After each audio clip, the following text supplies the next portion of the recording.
In this video, ipapakita namin sa inyo kung gaano kadali gamitin yung coins machine ng BSP, kung saan yung mga coins na hindi natin nagagamit, pwede natin siyang ipa-count dito sa machine at i-transfer yung pera papuntang GCash or Maya.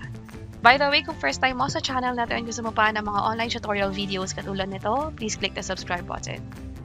Ilagay lang yung mga coins dito at kusa na itong mabibilang ng machine.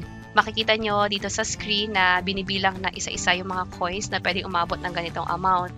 Sabi sa amin nung tumutulong or nag-a-assist dito sa BSP machine na may nagkapalit pa na umabot ng up to 100,000 pesos. And i-guide din niya kayo kung saan dapat kukunin yung mga na-reject na coins. Ito yung na-reject na coins, pwede siyang ibalik dito. So pwede pang kunin yung mga natira dito sa ilalim and ibalik ulit.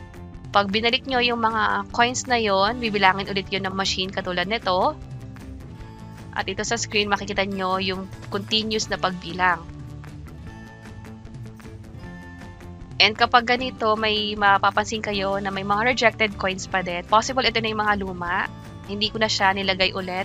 Instead, ang ginawa ko is pinapress sa akin yung B para pwede na i-finalize yung amount. So, piniprint na yung resibo. Ito na yung parang breakdown ng coins, yung tig 20s, tig 10s, or yung tig 5 or tig piso.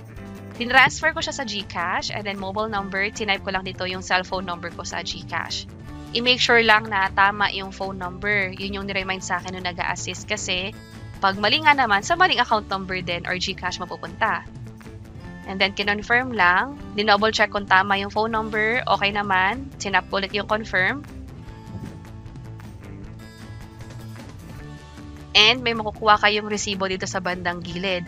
Sa case ko, chinek ko kaagad yung GCash account ko and sa transaction history, nag-reflect na nga dito yung coins na nilagay ko sa BSP coins machine. Pakalaking tulong nito sa atin. And also, kung nakatulong din tong video na to, please let us know by clicking the like button. Andito pa iba't ibang mga tutorial videos na pwede nyo pang i-check. Sana makatulong and see you sa mga next videos. Bye-bye!